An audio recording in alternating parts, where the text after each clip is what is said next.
देखिए साहब, इस वीडियो में हम आपसे बात करेंगे प्रकाश की प्रकृति तथा परावर्तन के पार्ट 3 के बारे में। और इस पार्ट के अंतर्गत हमारा ये चैप्टर प्रकाश की प्रकृति तथा परावर्तन पूरी तरीके से फिनिश हो जाएगा, क्योंकि इसके पहले हमने 2 पार्ट ऑलरेडी अपलोड कर दिया है, पार्ट 1 और पार्ट 2, जिसमें हमने काफ़ी इंपॉर्टेंट चीज़ों को और इस पूरे चैप्टर के थ्योरेटिकल चीज़ों को डिस्कस कर लिया है। तो आज पार्ट 3 हमारा लास्ट पार्ट है। इस पार्ट में हमारा ये चैप्टर फिनिश हो जाएगा। तो इससे पहले हम इस वीडियो को शुरू करें, आप देख रहे हैं हमारा चैनल पांडे जी टेक्निकल। मैं हूं आपका दोस्त रोशन पांडे। आइए अपने इस वीडियो को शुरू करते हैं। और फिजिक्स और केमिस्ट्री के और भी इंपॉर्टेंट क्वेश्चन बिल्कुल फ्री में देखने के लिए आप हमारी वेबसाइट पर विजिट कर सकते हैं। सिंपली आपको गूगल में टाइप करना होगा pandeytechnical.in, आपको हमारा वेबसाइट मिल जाएगा। ठीक है, सबसे पहला क्वेश्चन, इसमें एक्चुअली हम इस वीडियो में 15 plus most important question answer देखने वाले हैं, जिसमें कुछ न्यूमेरिकल्स देखेंगे और कुछ थ्योरेटिकल क्वेश्चन देखेंगे। जिसमें सबसे पहला न्यूमेरिकल टाइप का क्वेश्चन आपकी स्क्रीन पे है कि एक मनुष्य समतल दर्पण से 3 मीटर प्रति सेकंड की गति से दौड़ रहा है। वह अपने प्रतिबिंब से जिस वेग से दूर भाग रहा है वह है। ठीक है, यहाँ पे आपको 4 ऑप्शंस मिल जाएंगे और ये क्वेश्चन आपके एंट्रेंस एग्जामिनेशन में पूछा जा चुका है, जैसा कि आप यहाँ पे देख पा रहे होंगे। मैंने पार्ट 1 में आपको एक चीज़ बताया था कि समतल दर्पण के सामने अगर कोई व्यक्ति v वेग से गति करता है तो उसका प्रतिबिंब 2v वेग से गति करता हुआ प्रतीत होगा। ठीक है, तो एक मनुष्य है जो समतल दर्पण से 3 मीटर पर सेकेंड की गति से दौड़ रहा है। ठीक है, तो उसका प्रतिबिंब कितने गति से दौड़ता हुआ नजर आएगा? 2v यानी कि 2 × 3 बराबर 6 मीटर प्रति सेकंड के वेग से दौड़ता हुआ नजर आएगा, दूर भागता नजर आएगा। तो ऑप्शन नंबर ए हमारा बिल्कुल करेक्ट आंसर है। आइए देखते हैं कि कैसे हम सिस्टमेटिक तौर पे इसे समझते हैं, कैसे हम सिस्टमेटिक तौर पे इस चीज़ को देखते हैं। जैसा कि मैंने आपको बताया कि वो आदमी जो है, वो मनुष्य जो है, वो समतल दर्पण से 3 मीटर पर सेकेंड की गति से दौड़ रहा है। तो यानी कि v बराबर हमारा क्या हो गया? 3 मीटर पर सेकेंड। ठीक है ना। तो अब यहाँ पे क्वेश्चन ये कह रहा है कि वह अपने प्रतिबिंब से जिस वेग से दूर भाग रहा है वह है।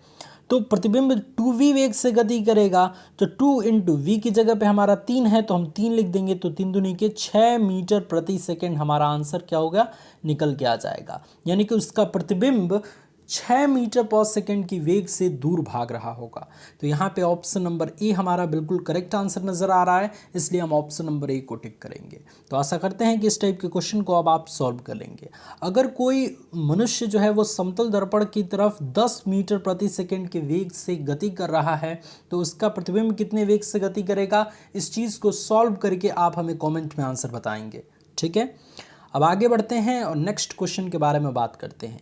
नेक्स्ट क्वेश्चन भी आपका न्यूमेरिकल टाइप का है। ये क्वेश्चन ये कह रहा है कि 1.5 फुट लंबा एक बच्चा एक स्थिर समतल दर्पण से 3 मीटर की दूरी पर है। ठीक है, एक 1.5 फुट लंबा एक बच्चा है छोटा सा, जो एक स्थिर यानी कि कहीं हिल नहीं रहा है, वो दर्पण एकदम स्थिर है, कांस्टेंट है। तो वो समतल दर्पण से वो बच्चे की दूरी कितनी है? 3 मीटर की दूरी पे वो बच्चा समतल दर्पण से है। तो यदि बच्चा दर्पण की ओर 1.25 मीटर प्रति सेकंड के वेग से बढ़े तो 2 सेकंड पश्चात बच्चे तथा उसके अकेले प्रतिबिंब के बीच की दूरी क्या होगी? बड़ा सिंपल सा क्वेश्चन है, बस समझने की ज़रूरत है। जैसे कि मैं यहाँ पे आपको एक डायग्राम की मदद से समझाने की कोशिश करता हूँ। मान लीजिए ये एक बच्चा है। ठीक है, ये बच्चा है जो इस समतल दर्पण से 3 मीटर की दूरी पे है, यहाँ से यहाँ तक की दूरी 3 मीटर है। ठीक है, तो अब ये कहा जा रहा है कि अगर वो 1.25 मीटर प्रति सेकंड के वेग से अगर आगे बढ़े तो 2 सेकंड पश्चात उस बच्चे का और उसके प्रतिबिंब के बीच की दूरी क्या होगी? तो v बराबर हमारा दे दिया गया है 1.25 मीटर पर सेकंड के वेग से बढ़ रहा है, और टाइम बराबर दे दिया गया है कितना? समय बराबर दे दिया गया है 2 सेकंड। तो आप एक फॉर्मूला जानते हैं, दूरी बराबर होता है चाल गुणे समय। तो चाल दिया गया है 1.25 और समय दिया गया है 2। तो जब इसको कैलकुलेट करेंगे तो दूरी हमारी कितनी निकल के आ जाएगी? 2.5 मीटर। ठीक है, आप यहाँ पे देखिए, दूरी बराबर होता है चाल गुणे समय। चाल हमारा दिया गया है 1.25 और समय दिया गया है 2। जब इसमें गुणा करेंगे तो आपका 2.5 मीटर आंसर सॉरी ये दूरी निकल के आ जाएगा। 2 सेकंड पश्चात बच्चा इतनी दूरी तय कर लेगा। ठीक है, यहाँ पे वेग का मान भी दिया गया है, यानी कि चाल का मान भी दिया गया है और सेकंड समय का भी मान दिया गया है। तो इससे हम 2 सेकंड पश्चात वो बच्चा जितनी दूरी तय करेगा वो हम निकाल लेंगे। ठीक है, तो 2.5 मीटर आया। अब पहले बच्चा कितने दूरी पे था उस दर्पण से? पहले बच्चा इस दर्पण से 3 मीटर की दूरी पे था। ध्यान से सुनिएगा। और 2 सेकंड पश्चात वो बच्चा यहाँ पे आ जाता है और वो बच्चा कितनी दूरी तय करता है? 2.5 मीटर की दूरी तय करता है। तो अब इस बच्चे की इस दर्पण से दूरी कितनी हो जाएगी? इस 3 मीटर में से 2.5 मीटर को घटा देंगे तो हमारा 0.5 मीटर इस बच्चे की इस दर्पण से दूरी अब प्रेजेंट टाइम में आ गई। ठीक है, और समतल दर्पण का केस ये होता है कि जितनी दूरी पर कोई वस्तु होता है समतल दर्पण के सामने, उतनी ही दूरी पे ऑपोजिट साइड में उसका प्रतिबिंब बनता है। ठीक है, तो बच्चे का प्रतिबिंब कुछ इस तरीके से यहाँ पे बनेगा। तो अब इसके बीच की दूरी, दोनों के बीच की दूरी क्वेश्चन में पूछ रहा है, तो ये एक्चुअली 0.5 है, तो इसकी भी दूरी 0.5 हो जाएगी। तो इन दोनों के बीच की दूरी कितनी हो जाएगी? 0.5 प्लस 0.5 यानी कि कितना होता है? आप यहाँ पे कैलकुलेट कर सकते हैं। 0.5 प्लस 0.5 बराबर हो जाएगा आपका 1 मीटर। तो आई थिंक मैं इस चीज़ को बहुत अच्छे तरीके से डायग्राम की मदद से मैं आपको समझा पाया हूँ। तो यहाँ पे 1 मीटर ऑप्शन में दिया गया है, ऑप्शन नंबर बी। आप बहुत आसानी से इसको फाइंड आउट कर सकते हैं। अगर आपको ये क्वेश्चन अभी भी समझ में नहीं आया तो वीडियो को एक बार पीछे करके ज़रूर देख लीजिएगा या फिर एक बार और समझने की कोशिश कीजिए। यहाँ पे एक समतल दर्पण है। ठीक है, एक बच्चा जो है वो इस समतल दर्पण से 3 मीटर की दूरी पे है, यानी कि यहाँ से यहाँ तक की दूरी 3 मीटर है। ठीक है, ये बच्चा जो है वो 1.25 मीटर प्रति सेकेंड के वेग से बढ़े तो 2 सेकेंड पश्चात उसका उस बच्चे की दूरी के साथ उसका प्रतिबिंब के बीच की दूरी क्या होगा? तो 2 सेकेंड पश्चात इस वेग से बच्चे कितनी मीटर की दूरी तय करेगा? तो दूरी बराबर चाल गुणे समय से हम निकालेंगे। तो चाल हमारा कितना है? 1.25 और समय कितना है? 2। तो जब कैलकुलेट करेंगे तो 2.5 मीटर की दूरी वो बच्चा तय कर लेगा। तो सपोज करते हैं कि पहले बच्चा यहाँ पे था। ठीक है, 3 मीटर की दूरी यहाँ से दर्पण की थी और 2 सेकंड पश्चात जो बच्चा दूरी तय किया तो बच्चा अब यहाँ पे आ गया। ठीक है, और दूरी कितनी तय किया? यहाँ से लेके यहाँ तक की दूरी उसने 2.5 मीटर तय किया। तो अब इस बच्चे की दर्पण से दूरी कितनी हो जाएगी? इस 3 मीटर में से 2.5 घटा देंगे तो आ जाएगा। तो अब इतनी दूरी हमारी कितनी हो गई? इतनी दूरी हो गई 0.5, और जितनी दूरी पे ये है उतनी ही दूरी पे उसका प्रतिबिंब बनेगा। तो उसका प्रतिबिंब 0.5 मीटर पे फिर से बना। तो अब इसका यानी कि इस व्यक्ति का और इसके प्रतिबिंब के बीच की दूरी कितनी हो जाएगी? 0.5 प्लस 0.5 यानी कि 1 मीटर। ठीक है, तो मैं फिर से आई थिंक बहुत अच्छे तरीके से आपको बता पाया हूँ, इसलिए ऑप्शन नंबर बी हमारा बिल्कुल करेक्ट आंसर है, 1 मीटर। तो सबसे पहले आप दूरी निकालेंगे और उसके बाद से आप उसको ओरिजिनल दूरी में से घटा के और उसके प्रतिबिंब के बीच की दूरी और मनुष्य के बीच, उस बच्चे के बीच की दूरी हम फाइंड आउट कर सकते हैं।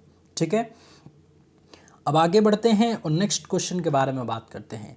नेक्स्ट थ्योरेटिकल टाइप का क्वेश्चन है कि समतल दर्पण से प्रतिबिंब बनता है, यानी कि प्लेन मिरर में कैसा प्रतिबिंब बनता है, कैसा इमेज बनता है, ये हमको बताना है। तो समतल दर्पण में जो प्रतिबिंब बनता है वो आभासी बनता है, यानी कि वास्तव में नहीं बन पाता है, वास्तविक वो नहीं होता है। उसमें जो समतल दर्पण में प्रतिबिंब होता है वो आभासी प्रतिबिंब होता है और वस्तु के बराबर होता है। ठीक है, तो ये चीज़ आप ध्यान में रखेंगे।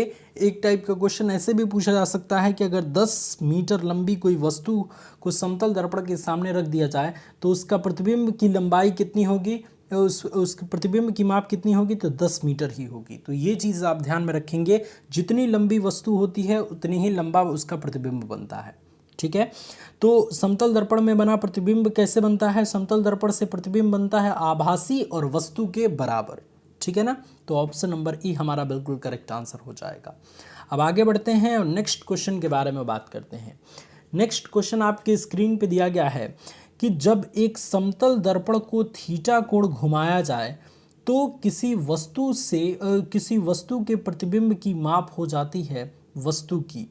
यहाँ पे एक बार और क्वेश्चन पढ़ेंगे कि जब एक समतल दर्पण को थीटा कोण पर घुमाया जाता है तो किसी वस्तु के प्रतिबिंब की माप हो जाती है, वस्तु की बताना है कि उसके प्रतिबिंब की माप वस्तु की कितनी हो जाती है।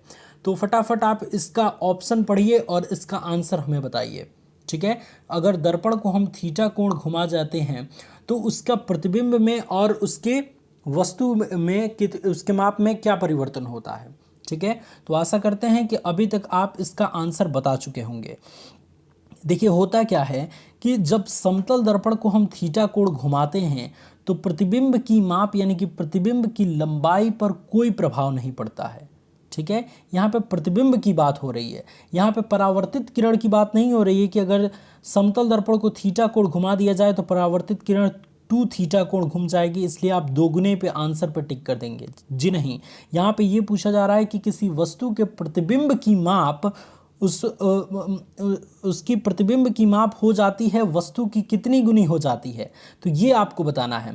तो वो जो जब हम थीटा कोण घुमाते हैं तो प्रतिबिंब की माप यानी कि लंबाई पर कोई प्रभाव नहीं पड़ता है। ठीक है, तो इसीलिए हम क्या कहेंगे कि वस्तु के प्रतिबिंब की माप हो जाती है वस्तु के बराबर ही रहती है। ठीक है, तो ये चीज़ आप ध्यान में रखेंगे। अगर हम दर्पण को थीटा कोण भी घुमा दें तो इस स्थिति में जितनी माप की वस्तु होगी प्रतिबिंब की माप भी उतनी ही होगी। ठीक है, तो ये चीज़ आप ध्यान में रखेंगे, इसलिए ऑप्शन नंबर सी हमारा बिल्कुल करेक्ट आंसर हो जाएगा। अब आगे बढ़ते हैं और नेक्स्ट क्वेश्चन के बारे में बात करते हैं। नेक्स्ट क्वेश्चन आपकी स्क्रीन पे कुछ इस तरीके से है, न्यूमेरिकल टाइप का है, बहुत इंपॉर्टेंट क्वेश्चन है कि 2 समतल दर्पणों के बीच रखे फूल के 9 प्रतिबिंब दिखाई देते हैं। ठीक है, तो दर्पण के बीच का कोण क्या होगा। मैंने एक फॉर्मूला आपको बताया था प्रतिबिंबों की संख्या निकालने के लिए। जी हाँ, यहाँ पे मैंने एक फॉर्मूला आपको थ्योरेटिकल लेक्चर पार्ट 1 में बताया है कि n बराबर 360 डिग्री बटे में थीटा -1, ये समतल दर्पण में प्रतिबिंबों की संख्या निकालने का फॉर्मूला होता है। तो यहाँ पे ये कह रहा है कि 2 समतल दर्पणों के बीच रखे फूल के 9 प्रतिबिंब बनते हैं, यानी कि n बराबर 9 मिल गया हमको। तो इन दोनों दर्पणों के बीच का कोण क्या होगा, थीटा का मान निकालना है। तो n की जगह पे 9 रख दीजिए और थीटा का मान आप निकाल लीजिए, बहुत आसानी से निकाल लेंगे। यहाँ पे देखिए किस तरीके से इसको सॉल्व किया गया है। मैंने क्या बताया आपको, फूलों की संख्या कितना है, 9 है, तो यानी कि n बराबर 9 हो गया। ठीक है, अब यही फॉर्मूला यूज़ करेंगे, n बराबर 360 अपॉन थीटा -1। ठीक है, थीटा का मान आपको निकालना है तो आप सिंपली लिख सकते हैं कि 360 डिग्री और बटे में थीटा बराबर 9 और ये -1 इधर आएगा तो +1 हो जाएगा, तो 9 1 कितना हो जाएगा 10। ठीक है, तो tan थीटा बराबर हो जाएगा 360 डिग्री, तो थीटा बराबर हो जाएगा 360 डिग्री और बटे में 10 यानी कि 36 डिग्री आपका आंसर निकल के आ जाएगा। तो इस तरीके से अगर n बराबर हम 9 रख के और थीटा का मान निकालेंगे तो 36 डिग्री हमारा आंसर निकल के आ जाएगा। तो इस तरीके से बहुत ही सिंपल तरीके से हमने क्वेश्चन को सॉल्व कर दिया और इस तरीके के क्वेश्चन आपके एंट्रेंस एग्जामिनेशन में काफ़ी पूछे जाते हैं। ऑप्शन नंबर बी हमारा करेक्ट आंसर है। ठीक है, इसी तरीके से अगर हम यहाँ पे 6 प्रतिबिंब दिखाई देते हैं, मान लीजिए 2 समतल दर्पणों के बीच रखे एक फुटबॉल का 6 प्रतिबिंब दिखाई देता है, तो दर्पण के बीच का कोण क्या होगा, ये आप हमें कमेंट में आंसर इसका बताएंगे। तो फटाफट इसे सॉल्व कीजिएगा और इसका आंसर आप हमें कमेंट में बताइएगा। ठीक है, अब आगे बढ़ते हैं और नेक्स्ट क्वेश्चन के बारे में बात करते हैं। नेक्स्ट क्वेश्चन आपके स्क्रीन पे कुछ इस तरीके से है कि निम्न में से किस रंग का सबसे लंबा तरंगदैर्घ्य है। सबसे लंबा तरंगदैर्घ्य किस रंग का होता है, तो देखिए वेवलेंथ की अगर बात करें तो लाल रंग के प्रकाश का तरंगदैर्घ्य क्या होता है, सबसे लंबा होता है। और सबसे कम तरंगदैर्घ्य किस रंग के प्रकाश का होता है, तो वो होता है बैंगनी। ठीक है, तो ये चीज़ आप ध्यान में रखेंगे, बहुत इंपॉर्टेंट चीज़ें हैं। सबसे लंबा तरंगदैर्घ्य किसका होता है, लाल रंग का, इसलिए यहाँ पे ऑप्शन नंबर डी हमारा बिल्कुल करेक्ट आंसर हो जाएगा। अब आगे बढ़ते हैं और नेक्स्ट क्वेश्चन के बारे में बात करते हैं। नेक्स्ट क्वेश्चन ये कह रहा है कि हीरा चमकदार दिखाई देता है। हीरे का चमकदार दिखाई देना ये किस घटना का कारण है। यहाँ पे ऑप्शन 4 दिए गए हैं, प्रकाश के परावर्तन के कारण, अपवर्तन के कारण, सामूहिक आंतरिक परावर्तन के कारण या फिर प्रकीर्णन के कारण। ठीक है, तो हीरा जो है वो चमकदार, आप देखते हैं कि हीरा चमकदार दिखाई देता है। जहाँ भी आप फोटो में, मूवी में कहीं भी हीरे को देखें तो आपको वो चमकदार दिखाई देता है। तो इसका कारण ये है कि उसमें सामूहिक आंतरिक परावर्तन होता है, टोटल इंटरनल रिफ्लेक्शन होता है, जिसकी वजह से हीरा चमकदार दिखाई देता है। उसमें प्रकाश की किरणें बार बार परावर्तित होती हैं, जिससे वो चमकदार दिखाई देता है। तो इसके पीछे का कारण ये है कि उसमें सामूहिक आंतरिक परावर्तन, पूर्ण आंतरिक परावर्तन होता है। ठीक है, तो ऑप्शन नंबर सी हमारा बिल्कुल करेक्ट आंसर हो जाएगा। अब आगे बढ़ते हैं और नेक्स्ट क्वेश्चन के बारे में बात करते हैं। नेक्स्ट क्वेश्चन आपकी स्क्रीन पे है कि ये कुछ डिफरेंट टाइप का क्वेश्चन है कि कथन ए ये कह रहा है कि प्रकाश के दृश्य वर्णक्रम में लाल प्रकाश हरे प्रकाश की अपेक्षा अधिक ऊर्जस्वी होता है। और कथन आर है वो कह रहा है कि लाल प्रकाश का तरंगदैर्ध्य हरे प्रकाश के तरंगदैर्ध्य से अधिक होता है। तो इन दोनों कथनों में कौन सा कथन सत्य है? इसमें सबसे पहला ऑप्शन आपकी स्क्रीन पे है। पहला ऑप्शन ये कह रहा है कि ए और आर दोनों सही हैं तथा आर ए की सही व्याख्या है। ठीक है, और दूसरा ऑप्शन ये कह रहा है कि ए और आर दोनों सही हैं परंतु आर ए का सही व्याख्या नहीं है। और तीसरा कह रहा है कि ए सही है परंतु आर गलत है। और चौथा कह रहा है ए गलत है परंतु आर सही है। तो अगर आप थ्योरेटिकल लेक्चर को बहुत अच्छे से देखे होंगे तो आपको मैंने बताया था कि लाल रंग के प्रकाश की जो ऊर्जा होती है वो सबसे कम होती है। ठीक है, लाल प्रकाश हरे प्रकाश की अपेक्षा अधिक ऊर्जस्वी नहीं होता है। तो ये कथन क्या है? स्पष्ट रूप से गलत है। ठीक है, और आर कथन क्या है कि लाल प्रकाश का तरंगदैर्ध्य हरे प्रकाश के तरंगदैर्ध्य से अधिक होता है। तो अभी मैंने प्रीवियस क्वेश्चन में आपको बताया कि लाल रंग का तरंगदैर्ध्य यानी कि लाल रंग का वेवलेंथ जो होता है वो सबसे अधिक होता है, यानी कि कथन आर जो है वो हमारा बिल्कुल सही आंसर है। तो ए गलत है परंतु आर सही है। तो ये ऑप्शन नंबर डी हमारा बिल्कुल करेक्ट आंसर हो जाएगा। तो इस तरीके से आप ऑप्शंस को बहुत ध्यान से पढ़ने के बाद और इस चीज़ को बहुत आसानी से सॉल्व कर पाएंगे, इस चीज़ को अपने दिमाग से काफ़ी अच्छे तरीके से सुलझा पाएंगे। ठीक है, अब आगे बढ़ते हैं और नेक्स्ट क्वेश्चन के बारे में बात करते हैं। नेक्स्ट क्वेश्चन है कि सबसे कम वेवलेंथ यानी कि तरंगदैर्ध्य वाला प्रकाश होता है। तो मैंने आपको अभी प्रीवियस क्वेश्चन में बताया था कि सबसे अधिक वेवलेंथ यानी कि सबसे अधिक तरंगदैर्ध्य का प्रकाश लाल रंग का होता है। और सबसे कम के बारे में अगर बात करें कि सबसे कम वेवलेंथ किस प्रकाश का होता है तो वो है बैंगनी रंग का। ठीक है, ये आप हमेशा ध्यान में रखेंगे, इसलिए ऑप्शन नंबर डी हमारा बिल्कुल करेक्ट आंसर हो जाएगा। अब आगे बढ़ते हैं और नेक्स्ट क्वेश्चन के बारे में बात करते हैं। नेक्स्ट क्वेश्चन भी काफ़ी इंपॉर्टेंट है और कई बार आपके एंट्रेंस एग्जामिनेशन में पूछा गया है कि निम्नलिखित में से किसमें उच्चतम ऊर्जा होती है। तो यहाँ पे ऑप्शन है नीले रंग का, हरे प्रकाश में, लाल प्रकाश में और पीले प्रकाश में। ठीक है, तो नीले रंग का जो प्रकाश है उसकी ऊर्जा जो होती है वो उच्चतम होती है, हाईएस्ट होती है। ठीक है, तो सबसे अधिक उच्चतम ऊर्जा किस में होती है? नीले रंग के प्रकाश में होती है।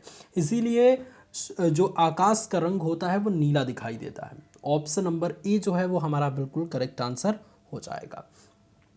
आगे बढ़ते हैं और नेक्स्ट क्वेश्चन के बारे में बात करते हैं। नेक्स्ट क्वेश्चन ये कह रहा है कि प्रकाश में 7 रंग होते हैं, रंगों को अलग अलग करने का तरीका क्या है? सबसे पहला ऑप्शन आपका तरीके के रूप में ये है कि एक प्रिज्म से रंगों को अलग किया जा सकता है। दूसरा है कि फिल्टर से रंगों को अलग किया जा सकता है।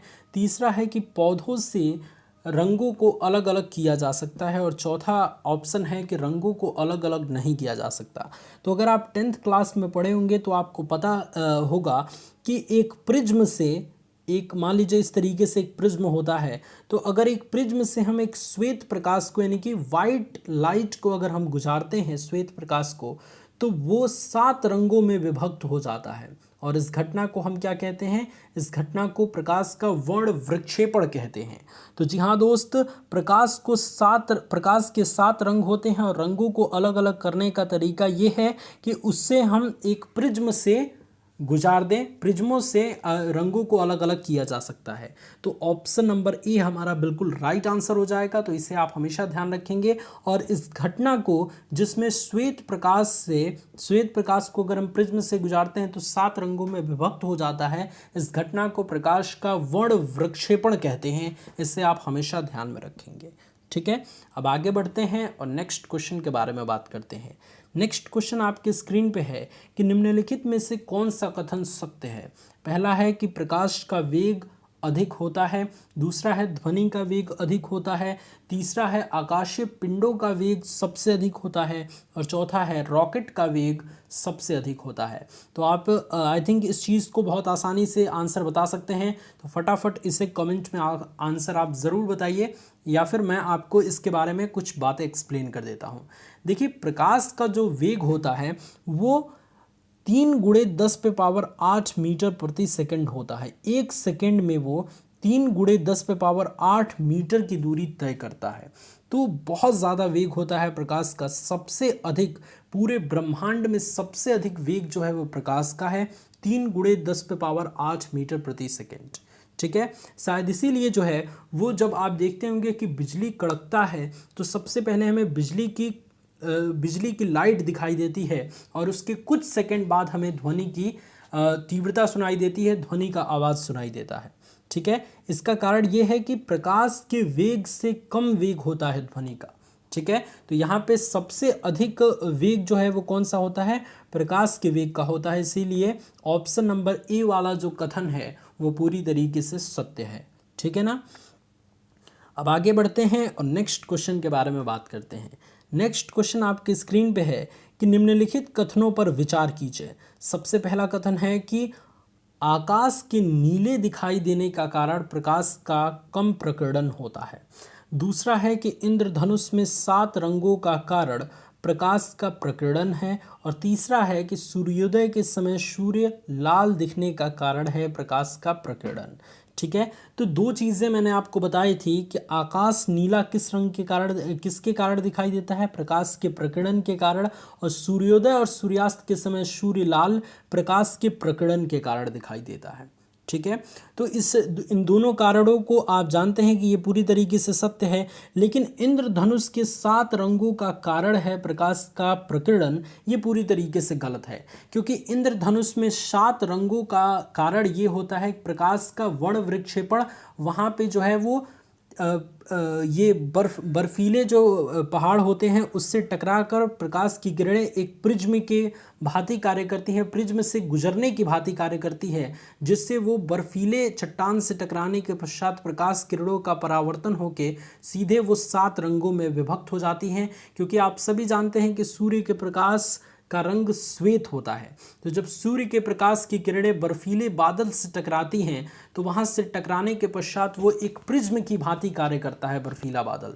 ठीक है, तो श्वेत प्रकाश की किरणें जब प्रिज्म से टकराती हैं तो 7 रंगों में विभक्त हो जाती हैं, 7 रंगों में परावर्तित हो जाती हैं, और यही 7 रंग हमें इंद्रधनुष के रूप में दिखाई देता है। तो इस घटने का कारण क्या है, प्रकाश का वर्ण विक्षेपण, न कि प्रकीर्णन। ठीक है, तो यहाँ पे इन कथनों में कौन सा कथन सत्य है, तो पहला और तीसरे वाला कथन सत्य है। तो ऑप्शन नंबर बी हमारा करेक्ट आंसर हो जाएगा कि पहला तथा तीसरा सही है। ठीक है, तो इस तरीके से आप पहचान करेंगे। काफ़ी दिमाग लगाना पड़ेगा आपको। अगर आपका कंसेप्ट क्लियर है तो आप सभी क्वेश्चन को बहुत आसानी से सॉल्व कर पाएंगे। अब आगे बढ़ते हैं और नेक्स्ट क्वेश्चन के बारे में बात करते हैं। काफ़ी सिंपल सा क्वेश्चन है, काफ़ी बार आपके एंट्रेंस में पूछा भी जा चुका है कि प्रकाश की गति है, प्रकाश की गति क्या होती है। तो मैंने आपको अभी अभी बताया था कि प्रकाश की गति 3 × 10⁸ मीटर प्रति सेकंड होती है। ठीक है, तो यहाँ पे ऑप्शन नंबर सी हमारा बिल्कुल करेक्ट आंसर हो जाएगा। अब आगे बढ़ते हैं और नेक्स्ट क्वेश्चन के बारे में बात करते हैं। नेक्स्ट क्वेश्चन आपका है, अब देखिए यहाँ पे एक और चीज़ ध्यान में रखने वाली है, बात है कि अलग अलग माध्यमों में प्रकाश की चाल अलग अलग होती है। ऐसा नहीं है कि ये 3 × 10⁸ मीटर पर सेकेंड ये परमानेंट उसकी चाल है। पानी में कुछ और होती है, ठीक है, वायु में कुछ और होती है, निर्वात में कुछ और होती है। इस तरीके से पानी में प्रकाश की चाल कितनी होती है, 2.25 × 10⁸ मीटर प्रति सेकेंड। निर्वात में प्रकाश की चाल 3 × 10⁸ मीटर पर सेकेंड होती है। तो ये चीज़ बस आप ध्यान में रखेंगे। आगे बढ़ते हैं और नेक्स्ट क्वेश्चन के बारे में बात करते हैं। नेक्स्ट क्वेश्चन आपकी स्क्रीन पे है कि प्रकाश विकिरणों की प्रकृति होती है तरंग के समान, कण के समान, या फिर यहाँ पे तरंग एवं कण दोनों के समान, और लास्ट है तरंग एवं कण किसी के समान नहीं। तो जब आपको मैंने एक चीज़ बताया था कि प्रकाश का जो है वो द्वैती प्रकृति सिद्धांत पर आधारित है, डुअल नेचर प्रकाश का होता है। प्रकाश तरंग की तरह भी कार्य करती है और कण के समान भी व्यवहार करती है। तो इस तरीके से बहुत सारे इसके सिद्धांत कण पे आधारित होके दिए गए हैं और बहुत सारे सिद्धांत इसके तरंग प्रकृति को पुष्टि करते हैं। तो इसलिए ऑप्शन नंबर सी हमारा बिल्कुल स्पष्ट हो जाएगा कि प्रकाश विकिरणों की प्रकृति तरंग और कण दोनों के समान होती है। ठीक है, अब आगे बढ़ते हैं और नेक्स्ट क्वेश्चन के बारे में बात करते हैं। नेक्स्ट क्वेश्चन आपके स्क्रीन पे है कि दर्पण के सामने खड़े एक व्यक्ति को अपना प्रतिबिंब स्वयं से बड़ा मालूम होता है। इससे ज्ञात होता है कि वो दर्पण कौन सा है, उत्तल दर्पण, अवतल दर्पण, समतल दर्पण, सम उत्तल दर्पण। तो मैंने आपको क्या बताया था, देखिए अगर आप प्रकाश वाला चैप्टर अच्छे से पढ़े होंगे तो आपको पता होगा कि अवतल दर्पण जो होता है, अवतल दर्पण में प्रतिबिंब वस्तु से बड़ा बनता है। ठीक है, तो अवतल दर्पण होगा क्योंकि अवतल दर्पण के सामने खड़े एक व्यक्ति को अपना प्रतिबिंब स्वयं से बड़ा मालूम होता है। इससे ज्ञात क्या होता है कि दर्पण कौन सा है, अवतल दर्पण है। क्योंकि समतल दर्पण में तो वस्तु के बराबर ही उसकी प्रतिबिंब बनती है, उत्तल दर्पण में प्रतिबिंब हमेशा वस्तु से छोटा बनता है। तो बचा ये अवतल दर्पण, तो अवतल दर्पण में प्रतिबिंब वस्तु से बड़ा दिखाई देता है। ठीक है, कई केस में देखिए उसके कई केस हैं। अवतल दर्पण में 6 आपको किरण आरेख बनाने होते हैं। ठीक है, कई स्थिति में वस्तु का छोटा प्रतिबिंब प्राप्त होता है, एक स्थिति में आपको वस्तु के बराबर प्रतिबिंब प्राप्त होता है और कई स्थिति में वस्तु से बड़ा प्रतिबिंब प्राप्त होता है। ठीक है, तो ये चीज़ आपको ध्यान में रखनी है। तो यहाँ पे कौन सा ऑप्शन होगा, ऑप्शन नंबर बी हमारा करेक्ट आंसर हो जाएगा। अब आगे बढ़ते हैं और नेक्स्ट क्वेश्चन के बारे में बात करते हैं। नेक्स्ट और लास्ट क्वेश्चन आपकी स्क्रीन पे है कि दो समांतर समतल दर्पणों के बीच रखी वस्तु के कितने प्रतिबिंब देखे जा सकते हैं। तो दो समांतर, यहाँ पे यही चीज़ ध्यान में रखने वाली है, दो समांतर समतल दर्पणों के बीच रखी वस्तु के कितने प्रतिबिंब देखे जा सकते हैं। तो अगर दो समतल दर्पण एक दूसरे के समानांतर हैं तो इसके बीच अगर कोई वस्तु रख दी जाए तो उसकी इन्फिनिटिव यानी कि अनंत प्रतिबिंब बनती है। अनंत प्रतिबिंब आप उसकी देख सकते हैं।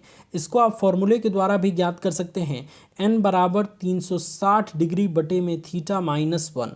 अगर दो समतल दर्पणों के बीच का कोण समांतर है, यानी कि दो समतल दर्पण एक दूसरे के समांतर हैं, तो इन दोनों के बीच का कोण क्या हो जाएगा, थीटा बराबर 0 डिग्री हो जाएगा। तो 0 डिग्री जैसे ही आप लिखेंगे यहाँ पे तो इस तरीके से ये इन्फिनेटिव हो जाएगा, क्योंकि किसी भी चीज़ में 0 से भाग देने पे वो इन्फिनेटिव हो जाता है। इन्फिनेटिव में से एक जाएगा तो इन्फिनेटिव आंसर हो जाएगा। तो प्रतिबिंबों की संख्या कितनी हो जाएगी, इन्फिनेटिव अनंत हो जाएगी। तो दो समांतर समतल दर्पणों के बीच रखी वस्तु के कितने प्रतिबिंब देखे जा सकते हैं, अनंत। तो ऑप्शन नंबर बी हमारा बिल्कुल करेक्ट आंसर हो जाएगा। तो इस तरीके से हमने पूरे चैप्टर को बहुत आसानी से कवर कर लिया है। उस पूरे चैप्टर में हमने 32 प्रश्नों को बहुत आसानी से सॉल्व किया है।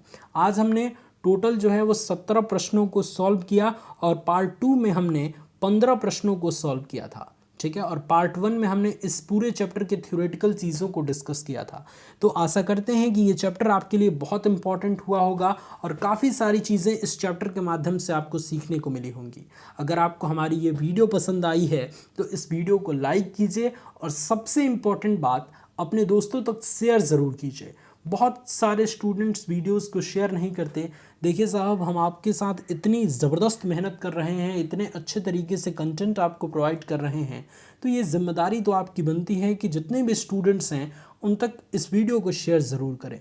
ठीक है, तो आप इसे शेयर कीजिएगा और अपनी राय इस वीडियो के बारे में कमेंट में बताइएगा। जो भी आपके डाउट हैं पॉलिटेक्निक से रिलेटेड, जो भी इन्फॉर्मेशन आप जानना चाहते हैं, आप हमें एक बार कमेंट करके ज़रूर बता दीजिएगा। हम उस पर एक वीडियो बना देंगे।